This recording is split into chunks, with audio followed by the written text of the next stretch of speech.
하나님께서 한 주 동안, 아니 지난 1년 동안 잘해주셨는데 몇 가지만 같이 나누려고 합니다. 먼저 우리 양석현 목사님이 오늘 이제 정식으로 사임을 했는데요. 지난 수요일 날 마지막 송별 설교를 하면서 자격 없는 이제 나에게 주어진 은혜에 대해서 설교해서 많은 은혜를 받았습니다. 처음에 간사로 왔어요. 간사. 신학교 입학하기 전에 와서 전도사, 강도사, 목사. 근데 이 쭉 생각해 보니까 단 한 번도 목사에게 근심이 된 적이 없는 유일한 교육자가 아닌가. 성도들하고 어려움이 없어서 목사에게 근심이 되고 말이 생겼던 일이 전혀 없었고 너무 유치부를 잘해줘서 정말 아깝습니다. 아까운데 우리에게 아까운 것만큼 또 다른 데 필요하기 때문에 제주도로 가는 잡을 수가 없었습니다. 근데 사실 거기에 뭐 사례도 없어요. 어린이 전도협회 간사로 가기 때문에, 대표단의 간사이기 때문에 사례도 없고 전적인 후원으로 살아가는 것이 간사인데, 그럼 많이 기도해 주시고 또 후원해 주시면 감사하겠습니다. 6년 동안 충성되이 사역하는 종이 있었다는 것이 너무 감사하고 행복합니다. 두 번째로는 지난주 우리 성탄절 예배 후에 모두가 다 집에 가서 쉬었지만 쉬지 못한 두 팀이 있었어요. 한 팀은 헌금 개수를 하는 개전팀이 또 몇 시간 동안 수고했고요. 우리 전도팀이 그 눈발이 날리는 원곡동에서 전도를 했습니다. 그러니까 우리가 알지 못하는 사이에 누군가가 뒤에서 섬기기 때문에 교회가 교회다운 거죠. 그렇게 생각해 보니까 지난 1년 동안 안 보이는 곳에 수고하신 분들이 많이 있습니다. 이 추위에 차량 관리, 그런 안내하시는 분들, 또 안내하시는 분들, 여러 가지로 수고하고 섬기는 분들이 있었기 때문에 우리 교회가 여기까지 올 수 있었습니다. 이 자리를 빌어서 모든 섬기는 일꾼들에게 감사를 드리고요. 지치지 않도록 하나님께 새 힘을 주도록 기도합니다. 감사합니다. 세 번째로는요, 개인적이면서 우리 교회가 특별히 감사할 일인데요. 오늘 수료를 축하합니다. 여기 주인공이 있죠. 장충순 성도님. 이분이 특별한 이유가 뭐냐면요, 이희철 장로님의 동서입니다. 장로님 동서라고 특별한 게 아니라 원래 이희철 장로님 부부가 이 부부 때문에 우리 교회로 오게 됐거든요. 우리 장충순 성도님의 아내 되시는 분이 장경옥 공사님 동생인데 원래 안산동산교회 다녔기 때문에 우리 교회 분립개척하면서 처음부터 나왔어요. 언니 부부를 오라 그래서 우리 교회 왔고 장로님까지 됐죠. 근데 정작 남편은 교회 안 나왔어요. 12년 동안 안 나왔고 어릴 때 다녔지만 계속 교회를 수십 년 동안 안 다니신 분인데 이번에 여름에 우리가 백두산 여행을 갔고요. 그때 계기로 우리 교회 등록을 하고 7주 공부를 다 하고 오늘 드디어 수료하고 인사까지 했습니다. 저는 이게 한 개인의 일이 아니라 우리 교회 하나님이 일하시는 증거다. 왜요? 분명한 열매를 보여주셨잖아요. 여러분의 기도와 섬김이 결코 헛되지 않습니다. 반드시 열매가 나타날 줄로 믿습니다. 우리의 위로라 생각하시고 지치지 않고 새해에도 열심히 달려가고 기도하고 섬겼으면 좋겠습니다. 자, 이제 오늘 제목을 한번 볼까요? 오늘 제목이 뭡니까? 아름다운 결말입니다. 아름다운 결말. 저희 교육자 직원들은 종무식을 했습니다. 원래 매년 12월 31일 날 했는데요. 너무 송구영신 예배 준비하는 게 바빠서 지난주 금요일 날 우리 교육자와 직원들이 모여서 예배를 드리고 3가지씩 감사 제목을 나누면서 종무식을 했습니다. 근데 그 중에 우리 행정 목사로 수고하는 우리 최만석 목사님이 그런 고백을 하더라고요. 아름다운 결말, 선한 결말을 주신 하나님께 감사한다. 제가 동산교에 있으면서 김인재 목사님한테 가장 많이 들은 단어가 뭐냐면 우연은 없다는 거예요. 우연은 없다. 그리고 반드시 선한 결말을 주신다. 그렇게 고백할 때는요, 동산교회 목회가 쉽지 않았다는 거거든요. 별별 일이 다 있었어요. 여러분이 전혀 상상할 수 없었던 별별 일이 다 있었어요. 그런데 그런 고난과 아픔 뒤에 반드시 선한 결말을 주신다. 이걸 경험적으로 아시기 때문에 수시로 고백하는 걸 들었어요. 저도 이제 교육자들과 그런 얘기를 자주 했는데 우리 최만수 목사님이 앞장서서 교회를 하다 보니까 이 교회가 연말에 되어지는 걸 보니까 역시 선한 결말로 하나님이 하신다, 이런 고백을 하더라고요. 이제 마지막 주일입니다. 여러분 어떻습니까? 연말이 되어서 정말 하나님이 선한 결말을 주셨다고 그렇게 고백할 수 있습니까? 많은 분들이 그런 고백이 안 나올 거예요. 여전히 죽겠다, 힘들어 죽겠다. 예, 그게 사실입니다. 그게 현실입니다. 저는 그런 분들에게 오늘 메시지가, 설교가 큰 위로가 되고 용기가 되기를 주의 이름으로 축원합니다. 왜냐하면 정말 끝처럼 보이고 헤어날 길이 없어 보이는 절망 속에 빠져 있었던 나오미를 하나님께서 회복시키는 내용이 바로 오늘 본문이기 때문에 그렇습니다. 여러분, 룻기의 주인공이 누구 같아요? 제가 금방 말씀드렸어요. 룻기의 주인공이 누굴까요? 룻이 아닙니다. 나오미입니다. 룻과 보아스는 하나님이 나오미를 회복시키는 통로로 쓴 주인공들이고요. 진짜 주인공은 나오미예요. 왜 그렇게 말하냐면 1장 21절을 볼까요? 1장 21절. 1장 21절.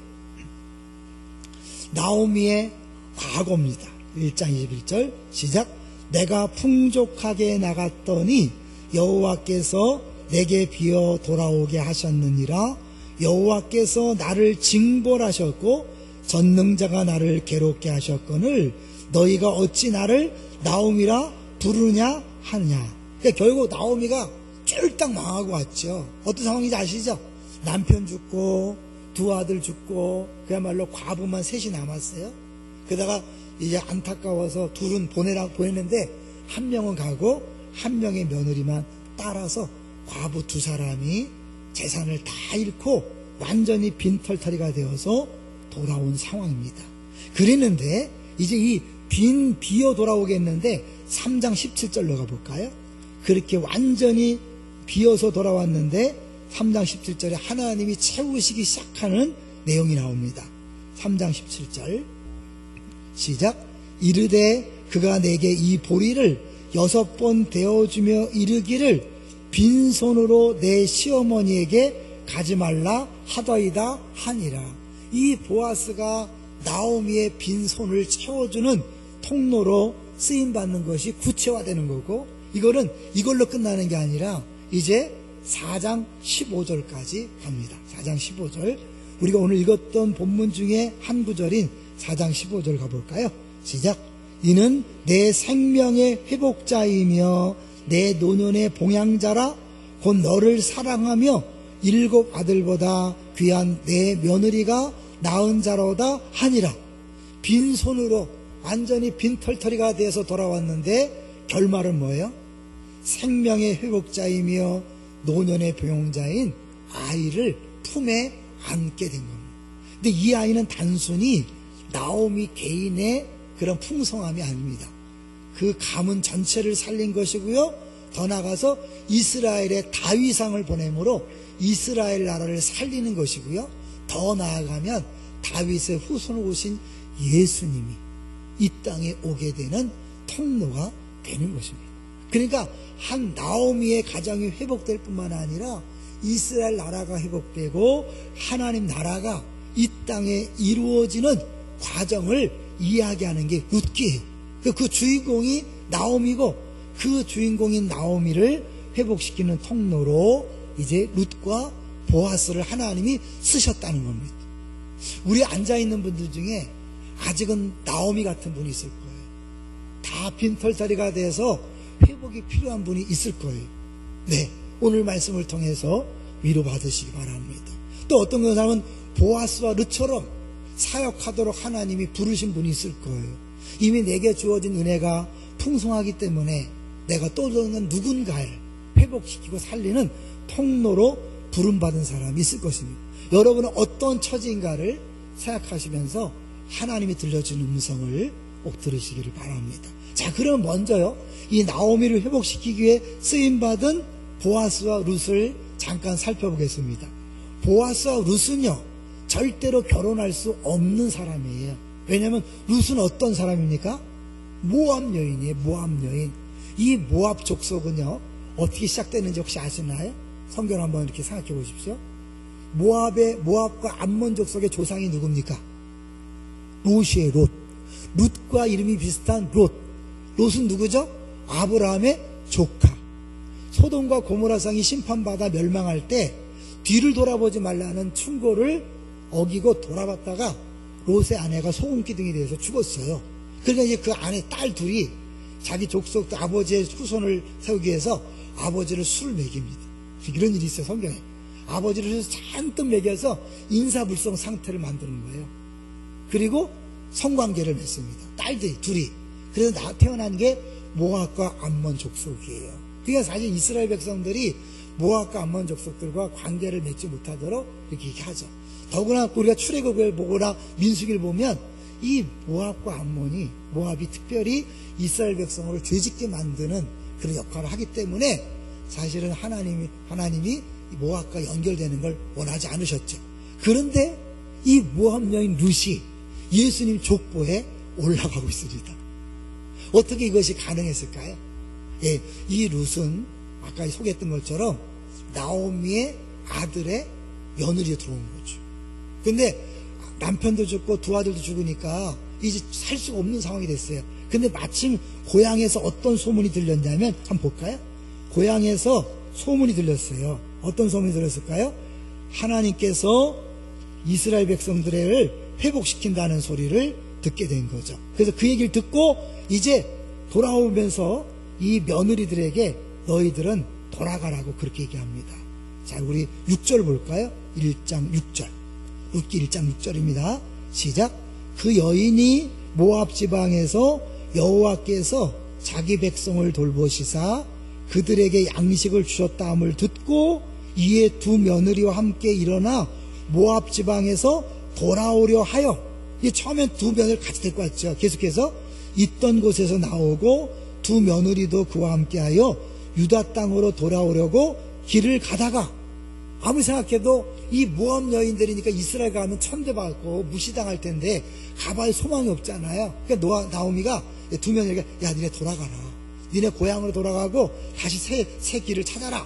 그랬을 때 한 사람은 돌아가고 한 사람은 남는데 그가 누굽니까? 바로 룻입니다. 자, 근데 이 룻이 뭐라고 말하면서 안 가냐면 16절, 1장 16절을 읽어봅니다. 시작. 룻이 이르되 내게 어머니를 떠나며 어머니를 따르지 말고 돌아가라. 강건하지 마옵소서. 어머니께서 가시는 곳에 나도 가고 어머니께서 머무시는 곳에서 나도 머물겠나이다. 어머니의 백성이 나의 백성이 되고 어머니 하나님이 나의 하나님이 되시리니. 여기 보면 어머니의 백성이 나의 백성이 되고 어머니 하나님이 나의 하나님이 되겠대요. 믿음이 생긴 거죠. 근데 여러분, 어떻게 룻에게 믿음이 생겼을까요? 우리가 볼 때는 룻이 믿음이 가질 형편이 아니잖아요. 하나님을 믿는다는 가정이 남편 죽고 두 아들 죽어서 쫄딱 망했어요. 하나님 믿고 잘 살아도 예수 믿을까 말까, 하나님 믿을까 말까 하는데 이렇게 쫄딱 망한 가정을 보면서 하나님을 믿을 수 있을까요? 네, 믿었대요.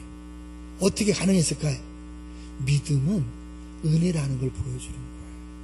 하나님이 그를 선택했기 때문에 그가 믿은 거지, 눈에 보이는 상황과 조건 때문에 믿은 게 아니란 말이에요. 그걸 보여주는 거예요. 그러니까 하나님이 룻을 선택했기 때문에 사실은 그가 이제 어머니를 따라서 이스라엘로 올 수 있게 된 거죠. 여기부터 하나님이 뒤에서 일하고 있음을 보여주고 있는 거예요. 자, 그런데 사실은 이 룻이 따라왔지만 이 나오미 형편은 정말 말이 아니었어요. 21절 볼까요? 21절. 20절부터 이렇게 1장 20절부터 보겠습니다. 1장 20절부터 시작. 나오미가 그들에게 이르되 나를 나오미라 부르지 말고 나를 마라라 부르라. 이는 전능자가 나를 심히 괴롭게 하였음이니라. 계속해서 입만 열면 하나님이 날 쳤다 그러는 거예요. 21절도 볼까요? 21절 시작. 내가 풍족하게 나갔더니 여호와께서 내게 비어 돌아오게 하셨느니라. 여호와께서 나를 징벌하셨고 전능자가 나를 괴롭게 하셨거늘 너희가 어찌 나를 나오미라 부르느냐 하니라. 입만 열면 하나님이 씌었다, 하나님이 망하겠다. 그런데도 어떻게 룻이 따라왔는지 너무너무 신기하죠. 은혜라고밖에 설명이 안 되는 거죠. 그런데 그러면 결국 이 집이 이렇게 망하게 된 이유가 뭐예요? 정확히 나와 있지 않지만 이들이 떠나지 않아야 될 것을 떠난 거죠.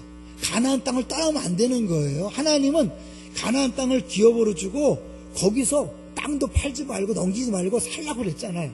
그런데 가뭄이 들고 흉년이 드니까 다른 사람은 버티고 있는데 이 가정만 간 거예요. 머리를 쓴 거죠.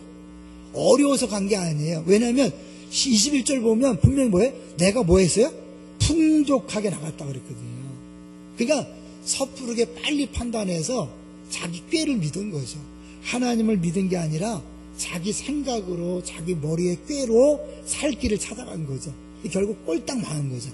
그랬을 때 거기 머물러 있지 않고 돌아오는 것이 회복의 시작입니다. 먼저 돌아오셔야 합니다. 우리가 어렵고 힘들 때 특별히 하나님께서 또 어떤 경우인지 잘 알 수는 없어요. 고난을 알 수 없지만 일단 우리들이 제일 먼저 해야 될 일은 회복시키는 하나님 앞에 돌아오셔야 합니다. 동의하십니까? 돌아오세요. 1장에 그래서요, 돌아온다는 단어가 무려 12번이 나와요. 계속 돌아오고. 그리고 이제 나중에 보겠지만 우리 4장에 15절, 4장 15절을 먼저 가보시면 4장 15절 한번 읽어볼게요. 시작. 이는 내 생명의 회복자이며 내 노년의 봉양자라 곧 너를 사랑하며 7 아들보다 귀한 내 며느리가 낳은 자로다 하니라. 여기서 생명의 회복자라고 할 때 이 생명의 회복에 들어가는 단어가 돌아온다는 단어예요. 돌아온다는 슈브란 단어와 생명이 합쳐진 거예요. 묘하지 않아요? 1장에서 그렇게 끊임없이 돌아온다 한 다음에 돌아왔을 때 15절에 생명의 회복자를 하나님이 그 품에 안겨주시는 역사가 나타나는 거예요. 주를 떠났다고 생각하시는 분들 돌아오시기를 주의 이름으로 축원합니다. 비록 여러분이 죄를 짓고 정말 죄 때문에 두들겨 맞고 만신창이가 됐다 할지라도 주저앉지 마시고 돌아오십시오. 돌아오시면 오늘 나오미처럼 회복이 될 줄로 믿습니다. 왜? 하나님은 그런 분이기 때문에 우리에게 소망이 있는 거죠. 자, 이제 결국 돌아왔어요. 돌아왔지만 돌아왔다고 문제 해결되는 게 아니잖아요. 보아스를 만나야 돼요. 근데 보아스는 그 당시에 유력한 자인데 어떻게 이 모함 여인이 만날 수 있습니까? 하나님이 신기하게 이 만남을 만들어 가십니다. 어떻게 만났을까요?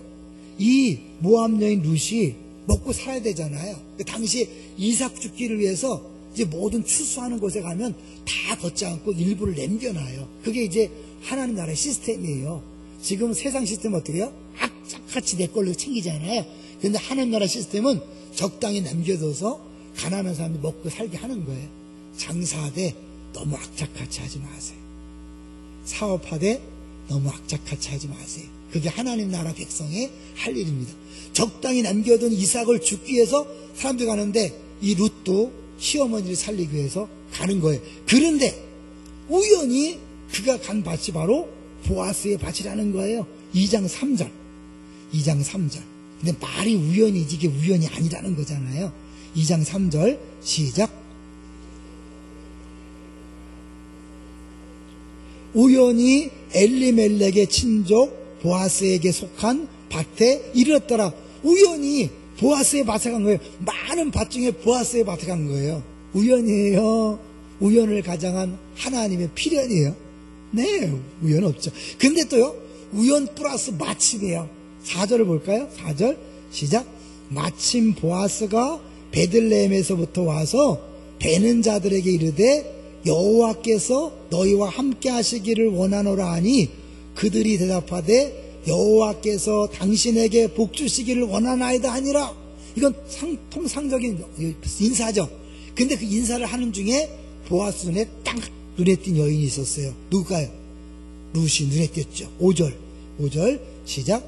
보아스가 베는 자들을 거느린 사환에게 이르되 이는 누구의 소녀냐 하니. 그래서 이제 사실은 이 만남이 시작된 거죠. 우연히 마침. 우리들 인생에 우연은 없습니다. 하나님께서 다 계획된 만남인 거죠.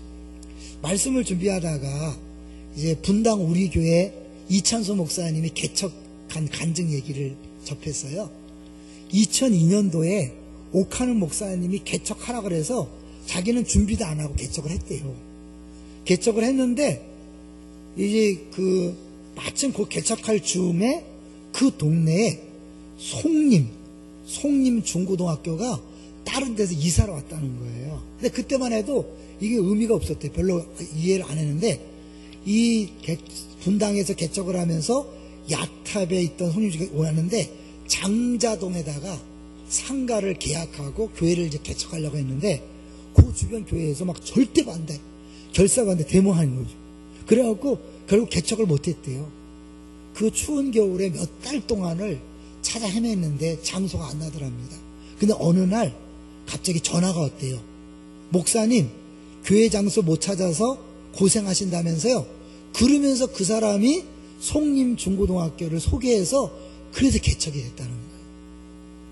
자기는 몰랐지만 하나님은 이렇게 우연히 마침 이런 것들을 이렇게 써서 자기에게 필요한 것들을 준비해 놓으셨다. 이렇게 고백을 하더라고요. 그 목사님에게만 해당되는 걸까요? 아니잖아요.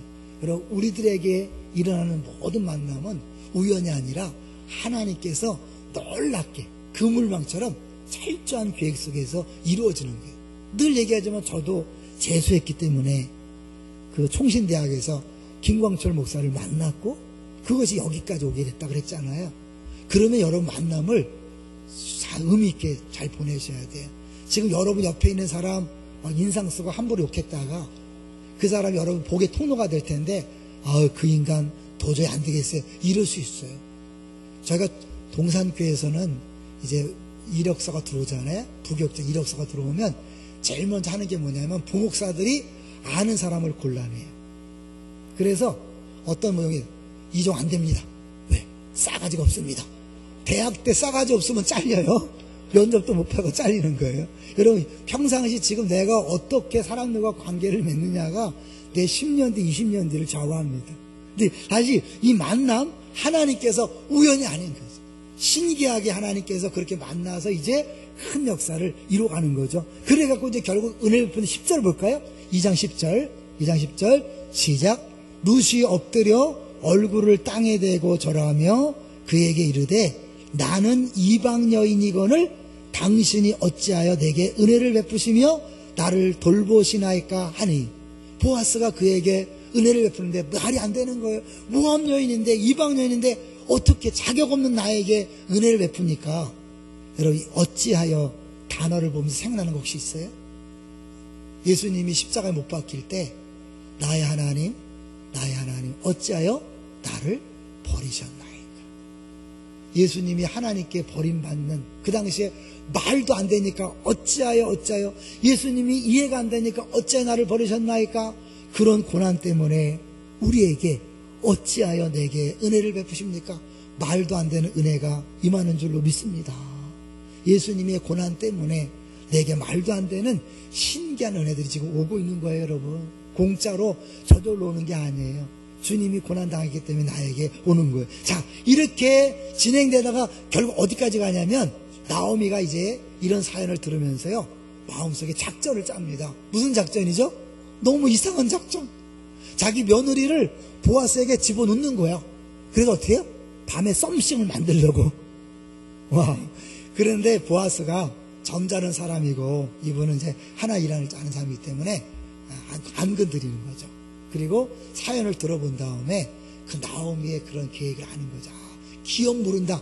여러분 성경을 좀 천천히 읽어보시고, 기업 부른다는 건 사실은 내가 땅을 팔았을 때 그 땅을 대신 내가 돈을 주고 사서 그 사람의 이름이 이어지게 하는 거예요. 쉽게 얘기하면. 그러니까 내 재정적인 손해를 감수해야 되는 거죠. 이제 그 일을 해달라고 하는 건데 이 보아스가 내가 하고 싶다. 그렇지만 나보다 더 당신들과 가까운 친척이 있기 때문에 그 사람한테 물어봐야 된다. 그래서 참 이렇게 사연이 있는 거예요. 그런데 이제 그 기업을 물을 수 있는 그 구원자가 될 수 있는 자리를 그 사람이 버리죠. 왜 버리는가? 4장 6절로 가볼게요.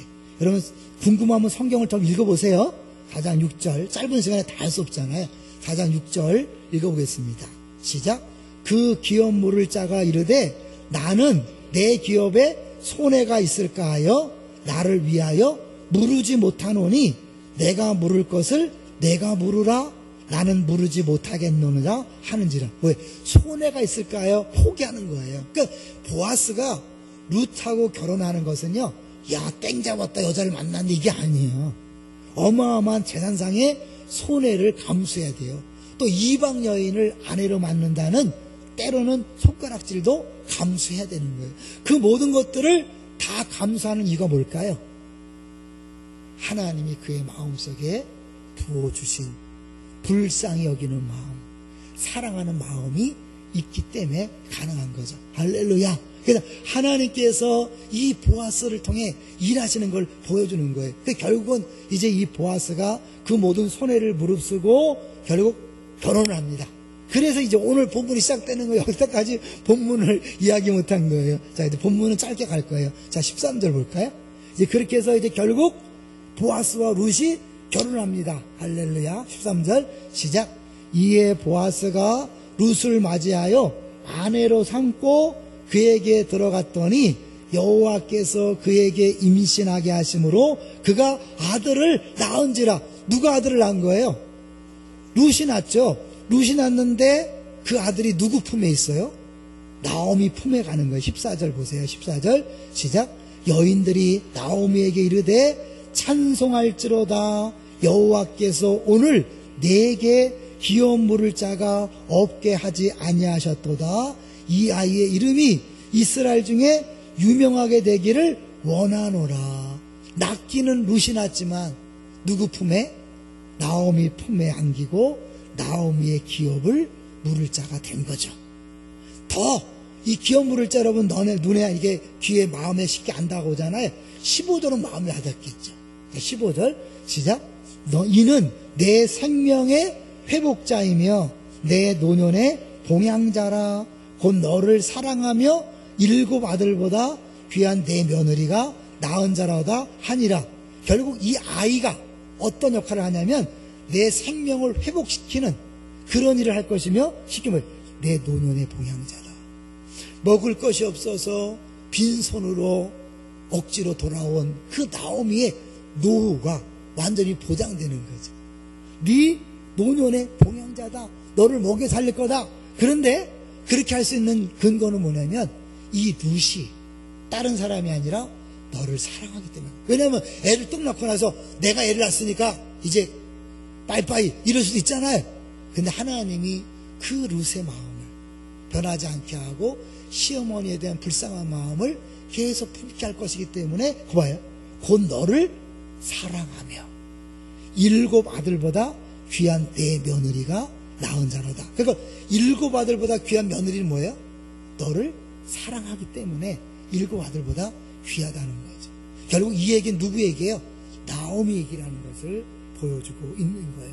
결국 16절에 나오미가 아기를 받아 품에 품고 그의 양육자가 되니 빈손으로 왔다. 이 보아스가 주는 보리 6대 그것으로 이제 빈손을 채웠던 거기서 끝나는 것이 아니라 이제 뭐예요? 완벽하게 가문을 일으켜 세울 아이를 품에 안고 완전히 회복된 아름다운 결말을 맞이하게 된 줄로 믿습니다. 근데 이 결말을 주시는 그 하나님이 누구라고요? 바로 여기 앉아있는 우리의 모두의 하나님이라는 게 메시지예요. 근데 여러분 이게요, 이 시대가 어떤 시대인가를 생각해 보셔야 돼요. 이 룻기가 세워진 시대가 언제예요? 이렇게 있었던 시대가 1장으로 가보세요. 1장 1절. 우리가 잘 아는 엉망진창인 시대란 말이에요. 1장 1절 시작. 사사들이 치리하던 때에 그때에 흉년이 드니라. 왜? 사사들이 치리한 때 왕이 없으므로 자기 속에는 어른들 행했기 때문에 하나님에 대한 감각이 없어요. 자기 혼자 먹고 살기도 바쁜 거예요. 그러니 얼마나 삭막한 세상이겠어요. 그런 어려운 세상이기 때문에 우리 같으면 어떻게 해요? 세상을 비관하고 욕하고 지도자들을 욕하고 그럴 수밖에 없을 거예요. 근데 그런 시대에 하나님은 룻을 모압에서 준비해 놨다가 데리고 왔고요. 그 시대에 보아스라는 평범하지만 유력한 자를 준비해 놓으신 줄로 믿습니다. 하나님 여러분에게 룻을 이미 붙여줬는지 몰라요. 여러분이 무시하고 있는 남편, 무시하고 있는 아내, 때로는 시어머니, 시아버지, 조카, 때로 여러분의 친구들, 이웃들, 여러분이 구박하고 함부로 대하는 그 사람이 여러분의 룻인지 모릅니다. 이제 조만간에 그 룻과 만날 보아스가 나타날지 몰라요. 언제 어떤 방법으로 나타날지 몰라요. 우리가 알 수 없는 신기한 방법으로 우리를 구원하시고 우리를 채우시는 분, 그 하나님이 우리 하나님인 줄로 믿습니다. 그러니 위로를 받으시라는 거예요. 지금 해도 너무한다. 하나님 이렇게 죽어라 할 수 있습니까? 이제 좀 회복시킬 때가 된 거 아닙니까? 해도 너무합니다. 이 나오미의 심정이잖아요. 오죽했으면 나를 말하라 불러라. 한나를 쳤다. 너무한다. 그렇지만 하나님이 그 나오미를 이렇게 회복시키는 그 역사를 보여주는 이유는 뭘까요? 내가 너의 하나님이다. 이 자리에 앉아있지만 정말 힘들고 어려운 분들 낙심하지 마십시오. 하나님은 변함이 없으십니다. 여전히 신실하시고 사랑하는 자를 반드시 회복시키실 줄로 믿습니다. 이제 나는 회복됐다고 느낀다면 그런 사람은 이제 뭐예요? 내가 또 다른 보아스와 룻이 되기로 작정하실 필요가 있는 거예요. 이 나오미가 회복되기 위해서 하나님은 보아스를 들어서 룻을 통해서 일하십니다. 오늘날 우리를 보아스와 룻으로 쓰기를 원하는 거죠. 여러분 시대를 욕하지 마세요. 예수 믿는 사람 너무 비판적인 거 맞지 않아요. 시대를 불쌍히 여기고 궁일히 여기고 나는 거예요. 보아스처럼 사는 거예요. 룻처럼 사는 거예요. 동의하십니까? 여러분 욕한다고 비난한다고 세상은 안 달라집니다.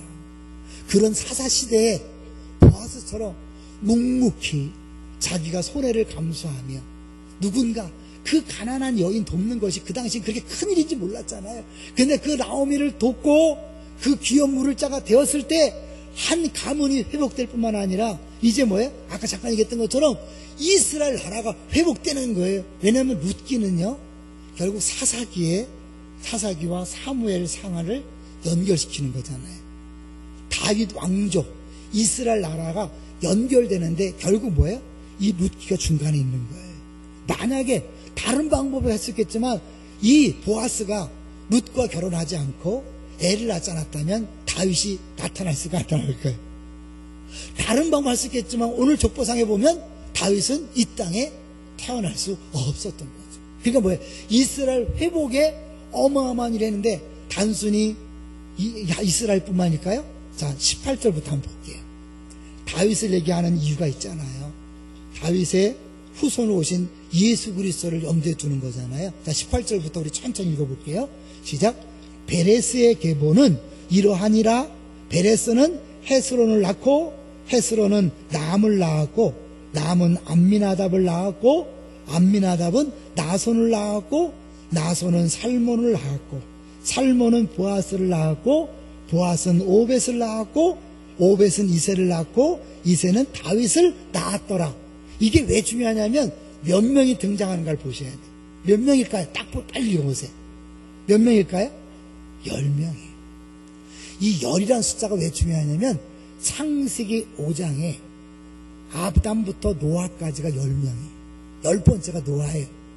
노아의 아들부터 아브라함까지가 10명이에요. 그게 창세기 11장의 족보예요. 그러니까 성경에 나오는 계보가 그냥 나오는 게 아니에요. 이 아담부터 노아까지를 10명으로 딱 이렇게 족보로 해놓고 나서 이제 노아부터 새로운 시대 시작됐다. 그러면 이제 어떻게 해요? 노아부터 아브라함까지 10대라는 건 뭐예요? 아브라함을 통해 새로운 이스라엘이 시작됐다는 거거든요. 아브라함부터 사실은 이 보아스까지가 10명이에요. 여기는 다윗을 강조하기 위해서 베레스부터 다윗까지 해서 10명이지만 베레스 위에는 누굽니까? 베레스 아버지가 누구죠? 유다.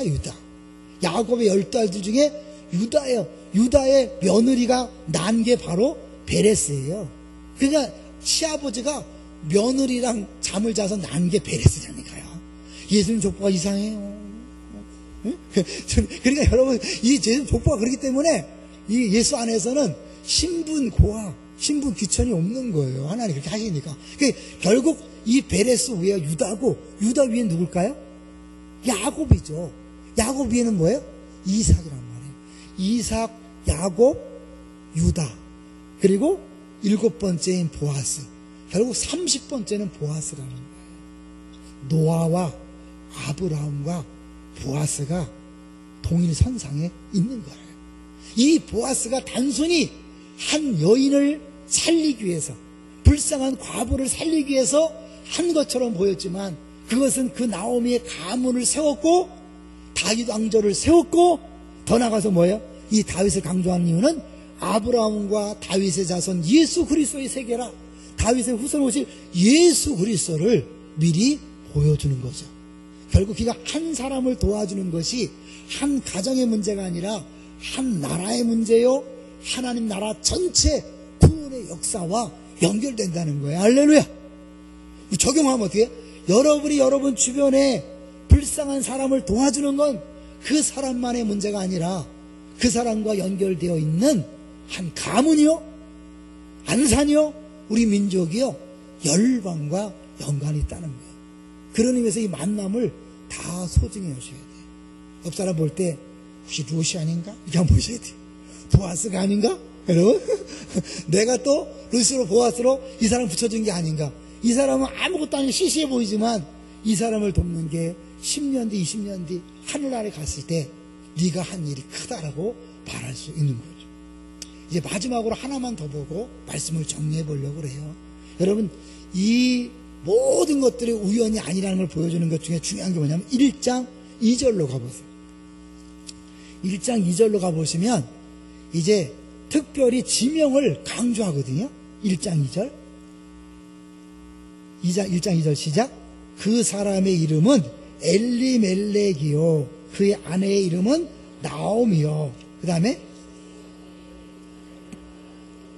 유다 베들레헴 에브라 사람들이더라.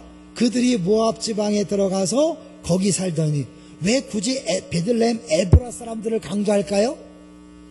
예, 예수님 탄생에 대해서 얘기할 때마다 여러분 떠오르는 시민이 어디예요?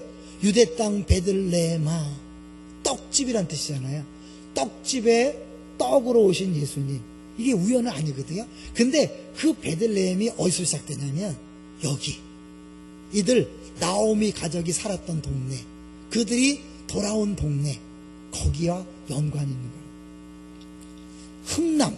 흥남 철수작전 혹시 기억하시나요? 1950년도에 흥남에서 9만 2천 명에 달하는 한국 사람들이 무사히 빠져나올 수 있었던 것은 그 미군의 군단장이 결단을 내린 거죠. 근데 그 미군 군단장이 결단을 내리게 했던 우리 한국 통역장교가 있어요. 누굴까요? 그 사람 이름은 현봉학이라는 사람이에요. 근데 이 사람이 어떻게 그런 큰 일을 감당했냐, 물론 크게 보면 하나님이 뒤에서 하신 일인데요, 이 사람은 선교사들의 도움으로 버지니아에 가서 유학을 했어요. 거기서 의학을 공부하고 세브란스 의전, 당시 세브란스 의과대학에 강사로 있다가 전쟁터에 나가서 통역장교가 됐고, 거기서 이제 그 흥남 부두의 철수작전을 총 주의하는 미군의 군단장을 만난 거예요. 근데 그 군단장이 어디 출신이냐면 버지니아 출신이에요. 이 사람이 이 군단장에게 요청하는 거예요. 우리 백성들을 살려달라. 놔두면 다 죽는다. 근데 이 사람이 들어보니까 자기 고향 사투리를 쓰는 거죠. 억양 액센트가 나오는 거예요. 그래서 그 액센트에 마음이 감동이 되고, 물론 뒤에서 하나님이 하셨겠지만, 그래서 그 말을 듣고 모든 장비를 다 버리고 무기를 다 버리고 거기에 우리 피난민들을 싣고 내려온 것이 바로 국제시장의 배경이 되는 흥남 철수작전이죠. 버지니아. 우연일까요? 하나님이 다른 방식으로도 했겠지만 그 버지니아에서 유학을 갔다 온 사람, 그 사람이 하필이면 통역장교로 일하고, 그 사람이 하필이면 버지니아 출신의 군단장과 같이 있으면서 그 일들이 벌어졌다면 우연일까요? 최근에 국민일보에 나온 거예요. 필연이 아니겠는가? 하나님의 섭리가 아니겠는가? 우연이라고 볼 수 있지만 하나님이 하신 일인 거죠. 마찬가지로 우리 인생에 우연은 없습니다. 여러분과 저의 만남도 우연이 아니고, 여러분이 안산에 오게 된 것도 우연이 아닙니다. 동의하시나요? 여러분이 기쁨의 동산함께 온 것도 우연이 아닙니다. 우리의 만남이 우연이 아닌 거예요. 이 만남을 통해 주님이 누군가는 나오미처럼 회복이 될 필요성이 있기 때문에 여러분이 오신 것이고요. 누군가는 보아스처럼 룻처럼 하나님의 어마어마한 역사를 이루시는 통로로 쓰시기 위해서 우리를 만나게 하신 거죠. 그렇다면 하나님 만나게 하신 만남, 여러분 원수 맺고 미워하고 싸우지 마십시오. 갈등을 계속 유지하지 마십시오. 사랑하고 사랑받음으로 하나님께서 우리의 작은 섬김과 수고를 통해 어마어마한 안산의 구원과 민족의 구원과 열방을 구원하시는 그런 역사를 이루어가시는 것을 우리 모두가 함께 경험하게 되시기를 주의 이름으로 축원합니다. 결론으로 두 가지. 첫째, 나오미 같은 분이 있습니까? 실망하지 마십시오. 이제 시작입니다. 제가 이제 다른 부서에 다른 1부, 2부 때는 이걸 먼저 했는데요. 요기베라라는 사람이 있어요. 요기베라. 제가 안 했죠? 요기베라는 사람이 이런 말을 했어요. 끝나기 전까지는 끝난 것이 아니다. 야구 감독인데요. 이 사람이 이제 야구 감독을 하다가 계속 지는 거예요. 그러니까 이제 기자가 와서 물었어요. 이제 끝난 거죠? 그때 이 사람이 끝나기 전까지 끝난 게 아닙니다. 그리고 그때부터 계속 승승장구해서 챔피언 시리즈까지 갔다는 거예요. 그래서 유명한 일화가 돼서 지금 뭐예요? 끝난 지까지 전까지는 끝난 게 아니다. 유명한 말이 됐어요. 끝나기 전까지 끝난 게 아닙니다. 한 사람도 T.S. 엘리엇은 이런 말을 했습니다. 끝을 맺는 것은 시작하는 것과 같다. 끝나는 곳에서 우리는 시작한다. 2018년 끝나는 이곳이 새로운 시작점입니다. 할렐루야. 무슨 시작점? 하나님이 여러분을 회복시키시고 풍성케 하시는 시작점이 되기를 주의 이름으로 축원합니다. 여러분이 보아스와 룻처럼 다른 사람을 살리기 시작하는 시작점이 되기를 주의 이름으로 축원합니다.